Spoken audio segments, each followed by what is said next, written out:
Hey guys, it's your girl Kennedy back with Love Kennedy. So today I got a good juicy video for you all. Hopefully you love it. It's a little bit more lighthearted, not too deep, not too crazy, but it may go a little deep. We'll see.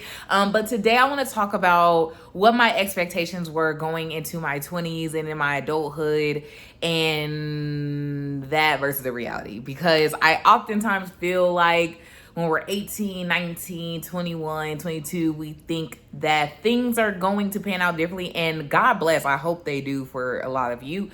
But I think on the general consensus, I think that most of us have very similar experiences. So I just want to make a video to kind of give you guys some tidbits, some context, some evidence, some experiences that I've had that have really shifted my reality and my expectations of what my 20s were going to be like. So before we get started, go ahead and like and subscribe. If you want to go ahead and comment a question for this video, you can, but you don't have to right now. We'll get into that towards the end of the video. But yeah, let's get the ball rolling. So the first thing I want to talk about is just the idea that I thought I would have everything all figured out by 26. I'm turning 27 this year, and when I say having things all figured out, I'm not talking about having the perfect career, having money, and having the perfect house. Like, yes, all of those things are very much included, but I think overall, just the mental and the mindset behind even just feeling like you have it all together is just not there in your mid or later 20s.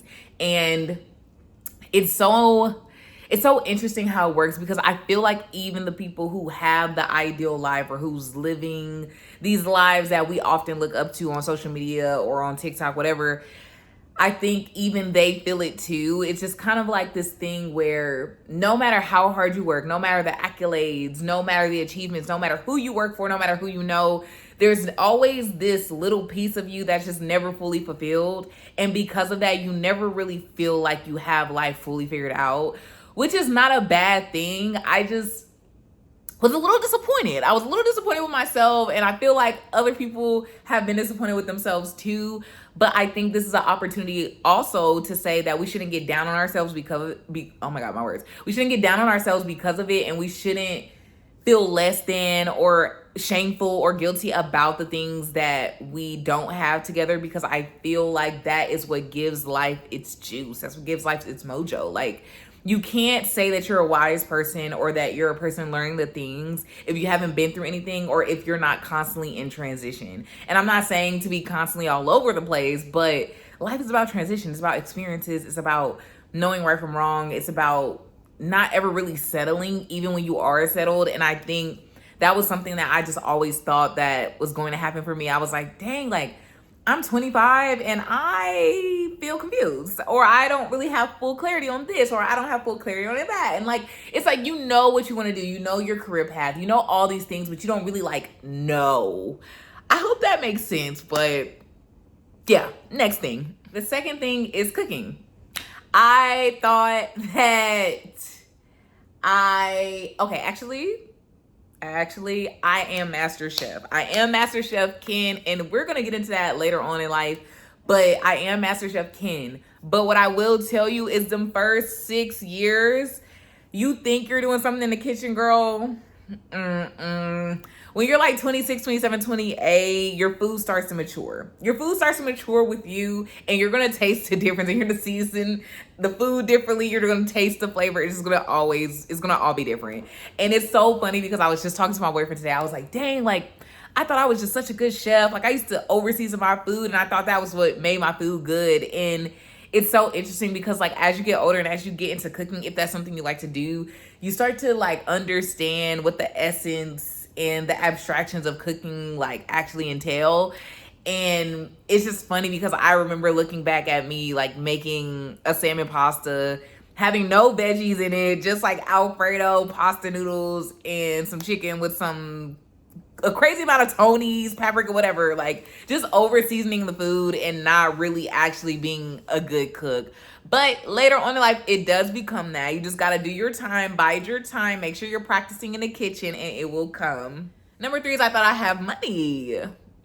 Y'all, no dollars. At least for me. And I haven't always been on my top deal, But I have made a lot of money in my lifespan. I have made a lot of money. I have touched a lot of money. But it also depends on like how you grow up. Like my family is not financially literate at all. Like my mother spends like it's nobody's business. My dad comes and goes whenever he feels like it. So it's like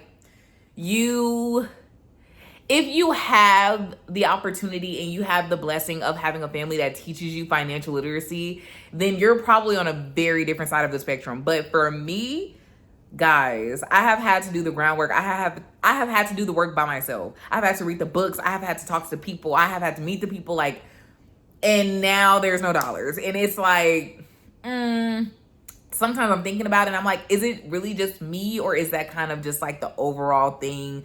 Especially with the economy today and just like how the market is moving and how the world is moving.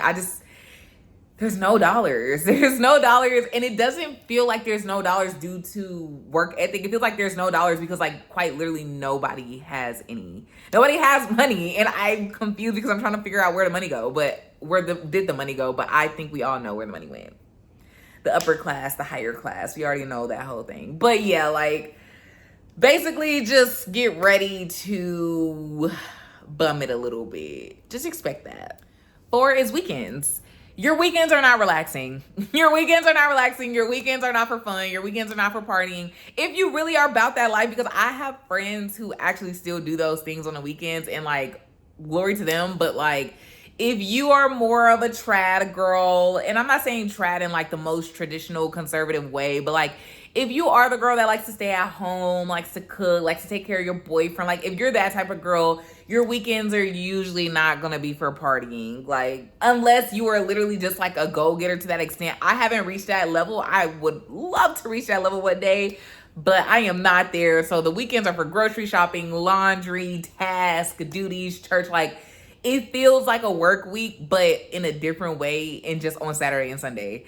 And there was a time in my life where the weekend was for fun, and I was in college, but it was a very short period of time. And the more mature you get, the more older you get, the more wiser you get, the more responsibilities you have, your weekends are not gonna be for you. And that's okay. That's okay. And they can be. Like, I'm not saying you can't have fun, because I definitely still do. But majority of the time is definitely consumed with tasks. So, yeah. Number 5 is confidence. People think confidence just happens, and it does not. So when you meet those older people, those older ladies, those older men walking around with a chip on their shoulder, they built that. That was built because life will knock you down, especially in your 20s. Like you go through so many crazy things and you experience so many different circumstances that there are so many times, and I can't even count on my finger, like that's how many times that I have been through something that has made me question my ability, myself, my dignity, my integrity, like quite literally everything that I know about myself. And in order to overcome those experiences and those battles, I literally had to like find habits and disciplines and different things that I can like basically attach myself to continue building my confidence, because if I did not, I would not be where I am today. I promise you. Confidence is built. It is not something that you just get. And it varies too. Like I think sometimes people forget, like confidence is not just this thing that it's just like a one-stop shop. It's like you have to like nurture it. It's like a garden. Like you got to continue to water yourself. You got to continue to plant some fertilizer. Like it's a non-stop effort. And so don't think you're going to go into your 20s just thriving. And again, like I may be wrong. People come from different backgrounds, different families. People have different privileges. But this is all, everything that I am saying in this video is all opinion based. None of it is backed up by science. None of it is evidence based. These are just all things that I've experienced in my 20s that I want to share with you all. Overall, in my 20s, I've realized it's not about having all the answers. It's just about enjoying life. It's about enjoying living and learning yourself and growing and treating yourself like this like beautiful flower. Like you have to water your garden. You have to take care of yourself. And sometimes the sun is not going to come out. Sometimes it's going to rain too much. Sometimes it may just be a dry season. Like everything really happens in seasons. And if you are a Bible girl, like Ecclesiastes, chapter 3. Yeah. Ecclesiastes chapter 3 is going to really talk more about it if you want some biblical reference. But yeah, just love yourself, love on yourself in your 20s and in your adulthood, and just always take care of your mind, your heart, and your soul. And yeah, that's all for this video. So I thank you all for watching and supporting me and giving me the grace to come back into the right headspace, because y'all, it has been a journey. But I love you all so much. Keep glowing, keep growing with love, Kennedy. And I'll see y'all in the next video. Bye.